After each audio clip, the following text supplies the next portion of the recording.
There is a fair bit of anger and resentment amongst the troops because of the barbaric act that was perpetrated by Pakistan on 8th of January in Menda sector. As you all know, that Pakistan has been resorting to flagrant violations of the ceasefire. In the year of 2012, we've had more than 100 ceasefire violations as compared to only 52 last year. This trend, which has continued from Pakistan's side, clearly shows their frustration. It's a frustration because infiltration has not succeeded.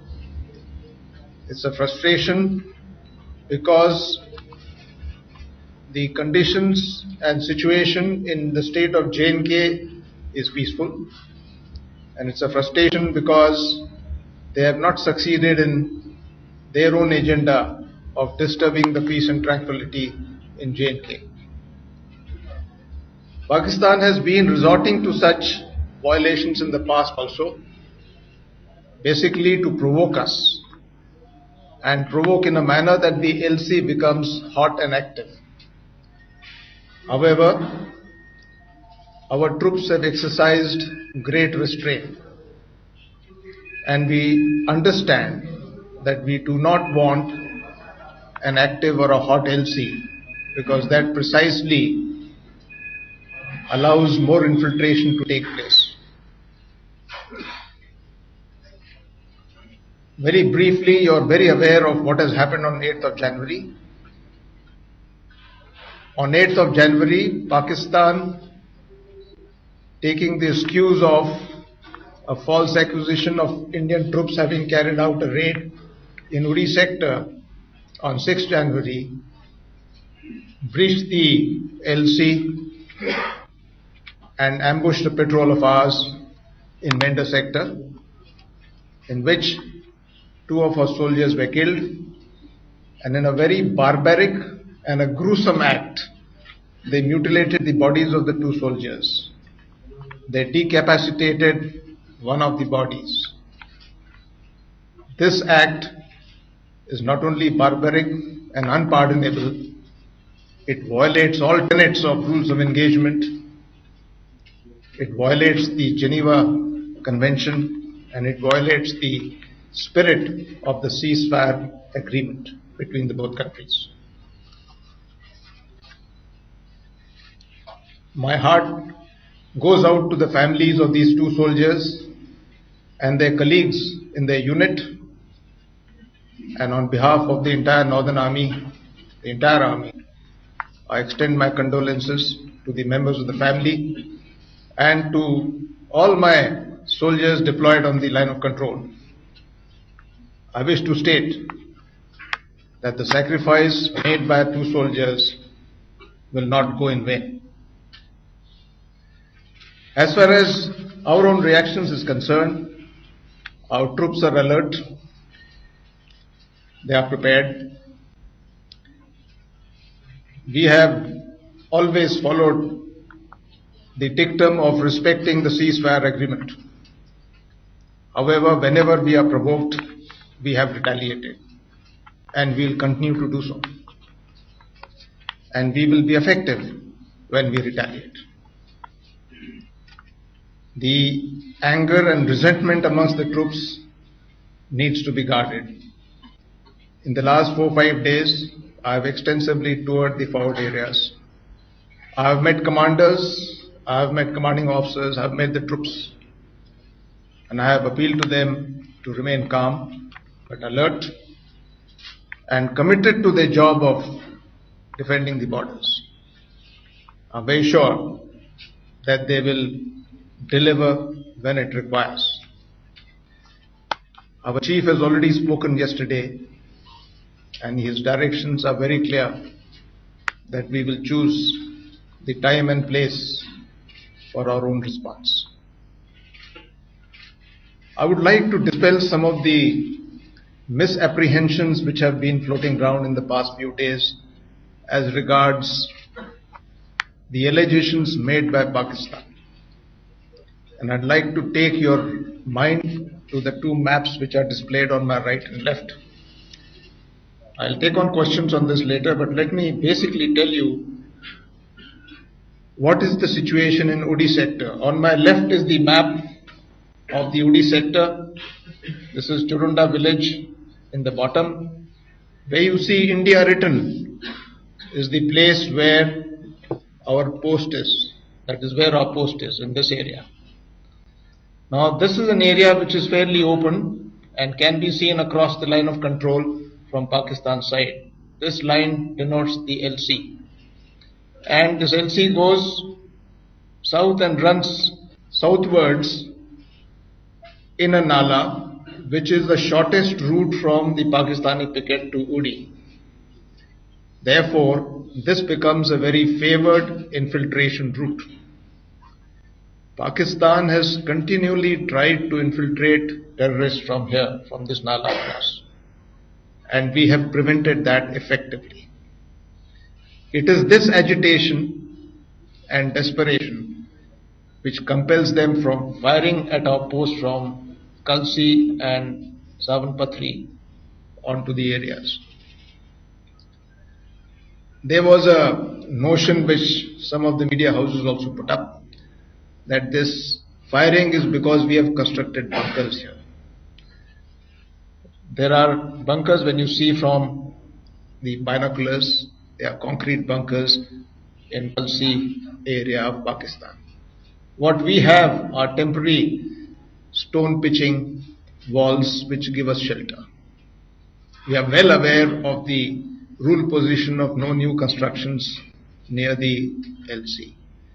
But what our soldiers have done, they have ensured there is protection for themselves while remaining on this location. We have made communication trenches. These are small drains like dugouts which enable us to move from one bunker to other. And to facilitate observation of Pakistan activity, because we get a lot of firing here, we have somewhere in this village one of the huts converted into an observation post. जैसा ये slope है, अगला slope, तो ये तो बहुत steep है, वो इतनी स्टीप नहीं है, लेकिन ऐसे ही स्लोप के ऊपर वो लोकेशंस ऐसे नीचे की तरफ है और करीब एलसी से सामने वाली पिकटें 200-300 गज पीछे होंगी और नाले के पार उनका इलाका भी इसी तरह से चढ़ता है।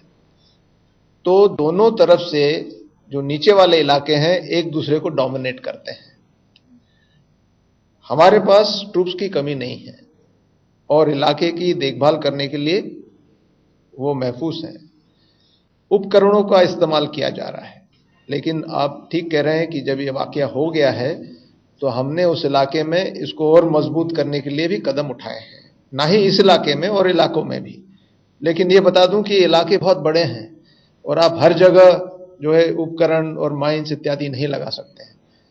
तो उसका तरीका है कि आप उसको फिजिकली डोमिनेट करें, उसके ऊपर हावी रहें, पेट्रोलिंग करें। हमारी जो हरकत है, क्योंकि वो नजर आती है, इसलिए वो इस किस्म से हरकत होनी चाहिए कि वो नजर ना आए।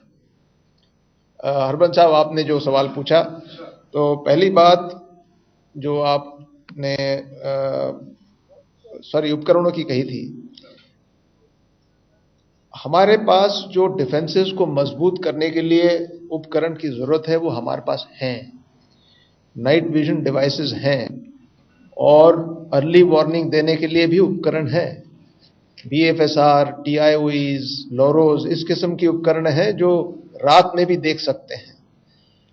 लेकिन यह जंगल इलाका है, ऊंचा नीचा है, पहाड़ियों में और जमीन में दबाव है, तो अगर कोई उस दबाव वाले इलाके में या पहाड़ी के पिछले वाले स्लोप पे आए तो उसको देखना तो मुमकिन नहीं होगा। फिर भी इतने सालों में यहां पर जो भी प्रगति हमने की है तो उपकरणों का ज्यादा से ज्यादा इस्तेमाल किया है। हमने यहां पर बॉर्डर का फेंस भी लगाया हुआ है, उस फेंस के अंदर भी अलार्म सिस्टम्स हैं, उनमें लाइटें लगी हुई हैं जो ऑन ऑफ हो सकती हैं, उनके अंदर जमीन के अंदर रखे हुए उपकरण हैं। लेकिन ये सब जगह 100% नहीं लगाए जा सकते क्योंकि इलाका इतना बड़ा है। तो अपनी तरफ से हमारी तैयारी पूरी है और इसके ऊपर जो इम्प्रूवमेंट है वो सार दर सार जो है होती रहती है। सियाचिन का जहां तक आपने सवाल उठाया, आज इस स्थिति में पाकिस्तान नहीं है कि वो कहीं भी खतरा बन सके। अगर आपको याद हो, पिछले साल ग्यारी नाम की जगह जो कि हमारे सियाचिन ग्लेशियर के सामने पड़ती है, वहां एक बहुत बड़े अवलांच के अंदर पाकिस्तान की बटालियन हेडक्वार्टर 150 लोग जो है उसके अंदर दब गए। तो उनकी स्थिति ही खुद बहुत नाजुक है, मुझे नहीं लगता वहां कोई खतरा है।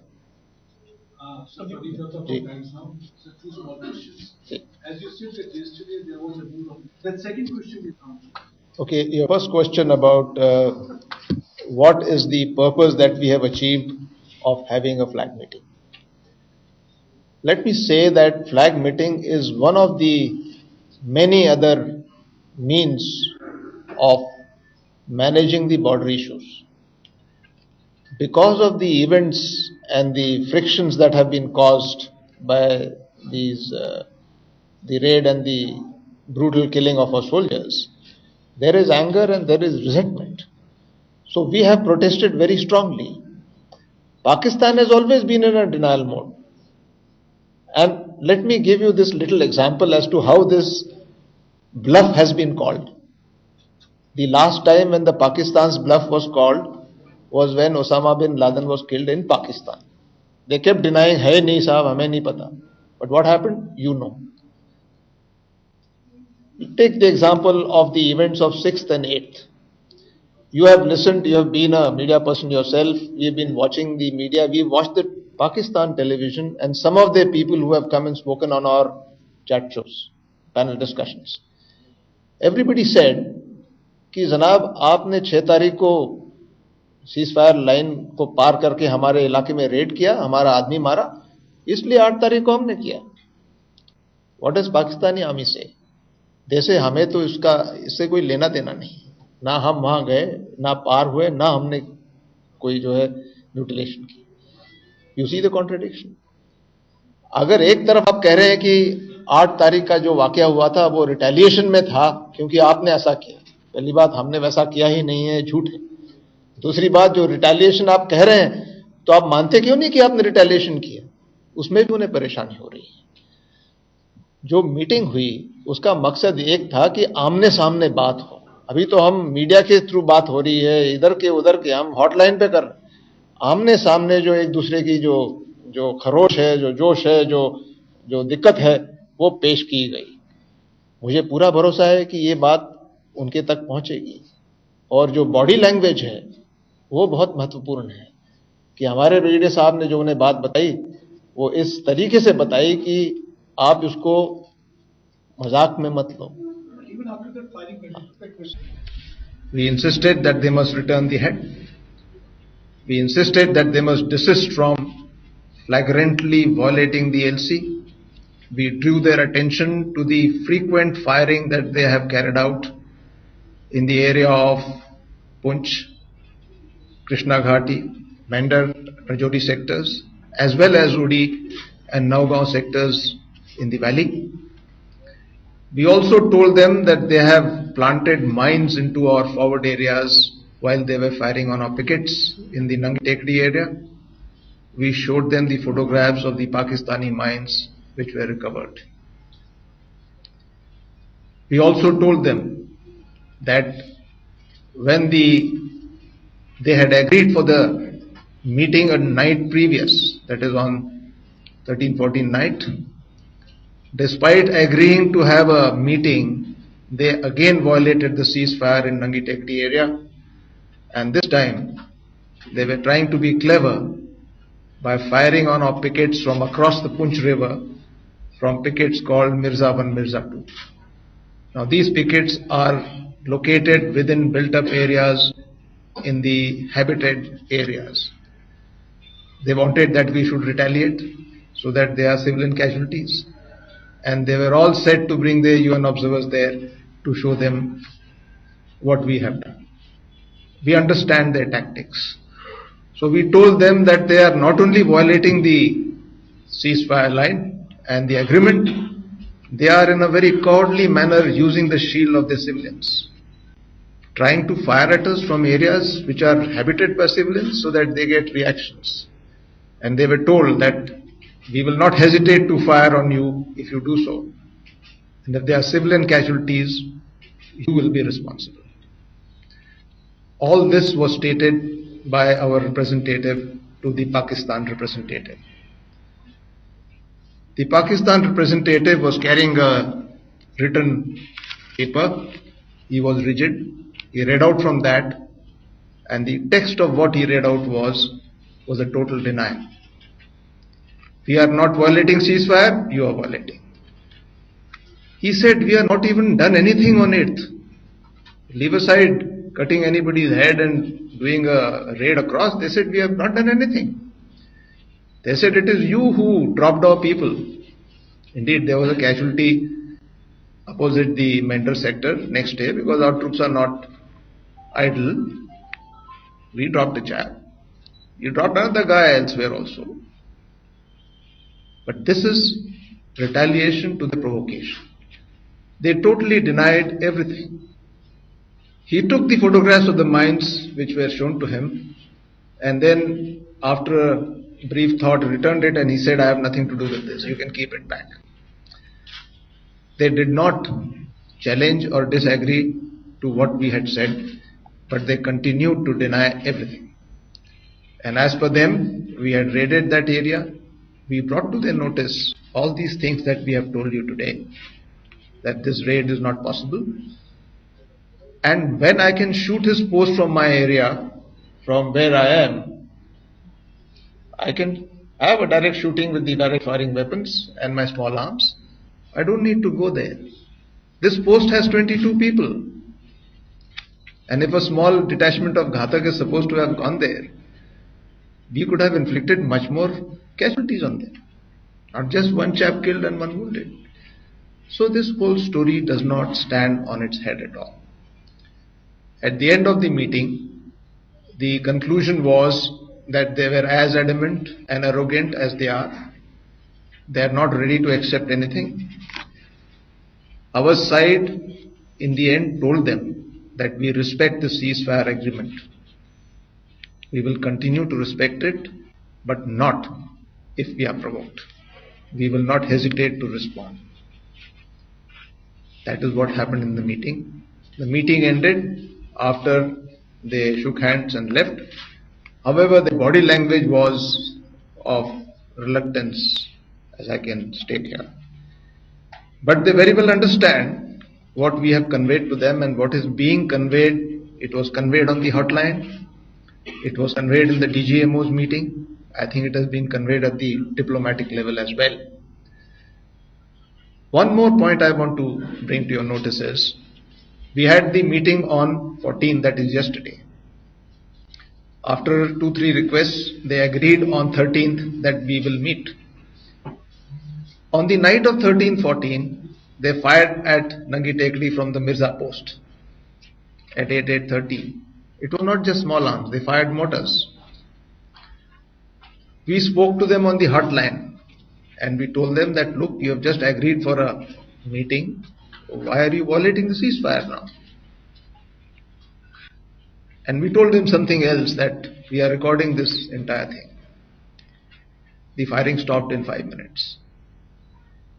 But true to themselves, they rang us up at night at about 12 o'clock on the hotline and said that, why are you firing at us if you want a meeting? There was no firing. Everything is stopped at about 8:45, 8:50 or so. Now, these are the interludes which take place, and that is how their conduct has been of late.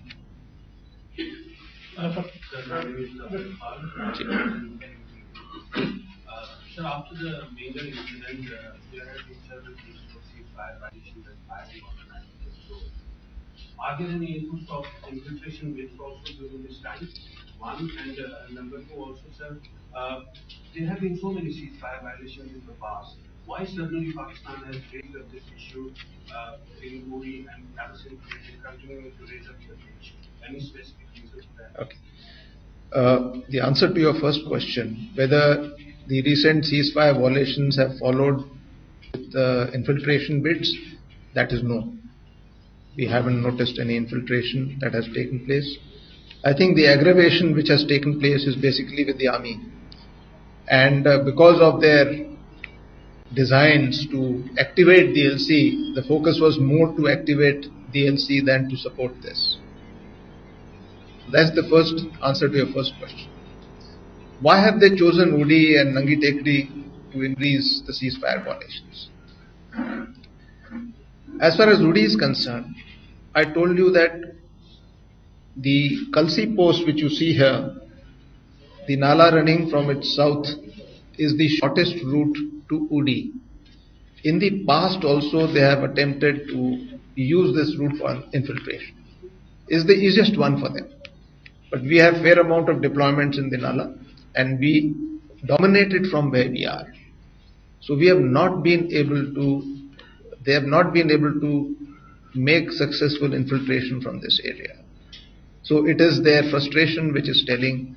They have attempted by keeping us under fire and then trying to send people. It has not succeeded. But because of their frequent attempts, the number of times they have violated the ceasefire agreement in this area is fairly high. You would also recall that they have been firing indiscriminately. And last month, some of their mortar rounds landed in the village. We lost 3 people, 3 civilians. We protested to them that they should be careful in targeting the civilians because they have done nothing to them. But they were nonchalant about it. They did not want to respond. They continued firing. That is the reason why this post gets targeted frequently.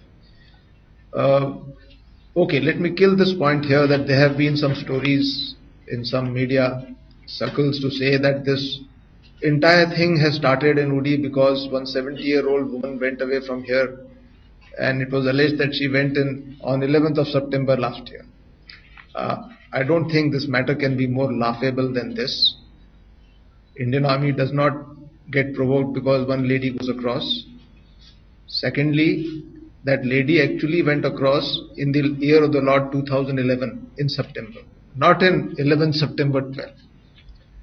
So the entire events which have been connected and fabricated a story which comes out is not true. So many violations in Krishna Ghati. Krishna Ghati area has traditionally been an active area, especially in Nangi Tekdi. And I am talking of this from 71 onwards. When the LC was hot, even before that, I have served in this area and precisely in the same place in 1981 and 82 as a young officer. Even then, they are located much below us. We are dominating them. But somehow they have this notion that they must. Well, Lieutenant General K.T. Patnaik, they are speaking to media persons on the occasion of Army Day, but making some very important points about the meeting, the flag meet which was held as well. And of course, also talking about India's strategy going ahead. Advantages after 71 war. Therefore, they have got a notion of targeting this area. Secondly, their side of the area is got jungle. Our side of the pickets as they climb up are barren. So they have been sending terrorists to come and plant. They have been trying to snipe out of places. Because the area is dense jungle there. And they feel that they are able to provoke us in the area. Mind you, in none of their ceasefire operations and firing on us in Nangi Tekdi has there been any infiltration attempt to this area. This area does not facilitate any infiltration. They can go nowhere of deployments behind this area. So this is only a notional aspect which probably hurts their pride that they want to keep this area activated.